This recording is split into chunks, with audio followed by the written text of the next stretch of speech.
Est-ce que vous êtes fort ? Moi, j'ai des gros Je muscles. dirais pas. Parce que je vais vous parler de la plus grosse arnaque qu'on nous ait racontée sur la nature. On nous dit, c'est les plus forts qui survivent. Genre le lion, le requin et le mec qui met CEO of my life sur LinkedIn. Sauf que dans la nature, c'est beaucoup plus subtil que ça. Elle ne récompense pas les plus musclés, sinon les dinosaures seraient encore là à faire des squats à Basic Fit.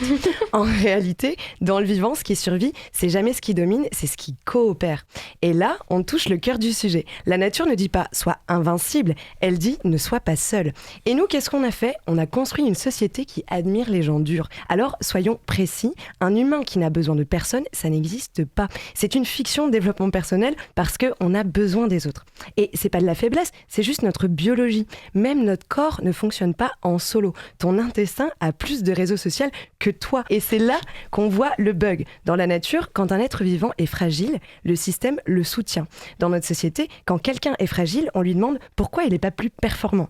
Donc on a pris des humains sensibles, sociaux, vulnérables et on leur a dit « débrouillez-vous comme des rocks ». Mais le vrai scandale, c'est pas qu'on soit faible, c'est qu'on ait construit un monde où être fragile devient une faute. Alors que dans le vivant, la fragilité n'est pas un échec, c'est ce qui oblige le système à devenir intelligent.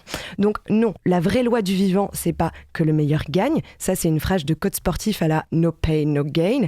La vraie loi du vivant, c'est ce qui tient, c'est ce qui est relié. Et c'est peut-être ça dont on devrait se souvenir. Parce qu'une société qui abandonne les plus faibles ne devient pas plus forte, elle devient juste plus seule. Et dans la nature, ce qui est seul, ça ne survit jamais très longtemps.